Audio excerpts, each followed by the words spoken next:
Hello everyone, and welcome to another trailer review. As you can see, once again I'm going to be switching it up a bit, because like the Emoji trailer, this trailer for the Jumanji sequel is a special case. So I'll be reviewing it in the style of CinemaSins, you know, how they watch shit and they point out every flaw of it while being really funny. That is what I'm going to be doing, because if I were to sit down in front of a camera to talk about it, it would just be an hour-long rant of how Sony is the devil and why the original Jumanji is a work of cinematic genius. And the CinemaSins format is really good for organizing your thoughts. So please don't sue me, CinemaSins. This is kind of just a quasi-dedication to you.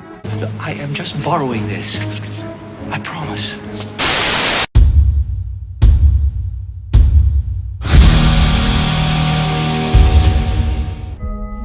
Sony thinks quickly cutting away from their logo will make you forget that they're Sony, the studio responsible for the Ghostbusters remake, The Amazing Spider-Man 2, and the inevitable tragedy that is the Emoji Movie. For that act of manipulation, I'm adding 10 fuck yous. Fuck you.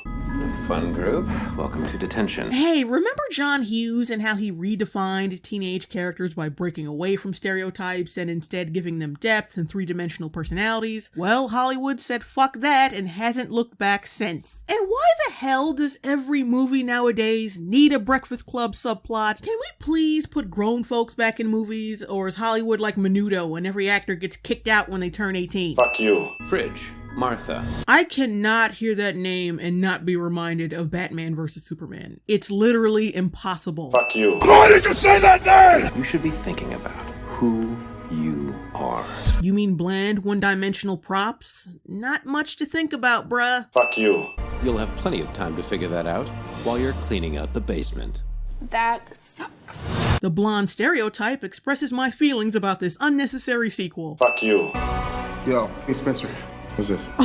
What? Correct me if I'm wrong, but Jumanji was updated from a board game to a gaming console so Sony could pander to the new generation. So how in the sky blue fuck does this kid not know a video game console when he sees it? And I know what you're gonna say, he was probably asking what brand it was. But in the very next scene, he asks, What are those? Avatar names. as if he has no idea how basic character selection works. Either this kid is mentally challenged, or the writers are plopping out the dumb jock trope. Either way, this gets 50 fuck yous. Fuck you. Avatar names. So you pick a character and then you're that person in the game. I see avatar names, but no avatars. They want the big reveal to be a surprise, but sacrifice authenticity for it to work. Fuck you. Which one do I pick? I don't think it matters that much. Should we play? Movie trailers, good ones at least, usually show the audience what to expect from the main characters' personalities. From watching this trailer, these four characters come off like soggy cardboard stuck to the pavement during a rainstorm. Fuck you. What's going on? What's going on is leftover green barf glow from the Ghostbusters remake. That's what's going on. Fuck you. Look, like everyone else, I love The Rock. I love him. But this is the kind of kid-friendly tripe he would have done 10 years ago. He has surpassed this. It's like watching a 40-year-old man get held back in the 8th grade. Fuck you. Where the rest of me? Oh my god. Bridge? Instead of letting the actors provide clues to who they are through, acting and dialogue, they instead insult your intelligence with terrible green fart gas. Fuck you. Bethany! I'm an overweight middle-aged man. Conceptually, Jack Black playing a teenage girl trapped in a grown man's body is funny. But it's Sony, so in actuality, this will probably be as funny as the dents in my black ass. Fuck you. Welcome to Jumanji. I bet Alan Parrish didn't get this greeting in the original film. He was probably too busy fighting for his life and wondering when he'd see his family again. Fuck you.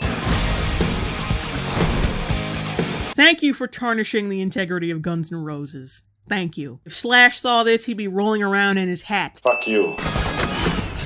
Why am I going so slow? Because you're Kevin Hart, the tiny comic relief. The cheap height jokes are more expensive, but hiring real midgets for these jokes would be more offensive. Also, I'd like to point out that Fridge started off as a cool, calm, collected jock, and then when he became Kevin Hart, he literally became Kevin Hart. Because the studio doesn't want Kevin Hart to act, they want him to be Kevin Hart, so they can make money. Fuck you. It gets worse every day.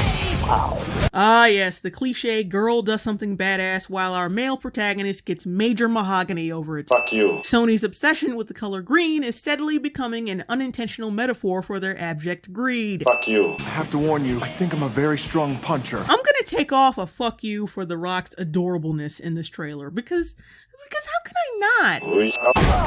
Wow, he's so good at that. Too bad it's wasted on a really shitty movie. Fuck you. I don't know who Bobby Cannavale is playing, but I swear to God, if he's Van Pelt, I'm picketing Sony Studios. Fuck you. Wait, how was he outrunning pissed off rhinos when just a minute ago he was like...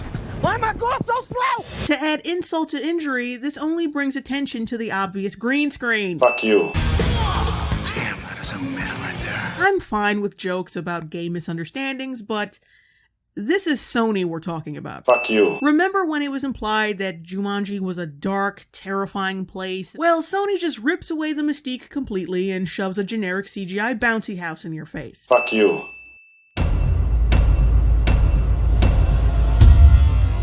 Don't cry, it's gonna be okay.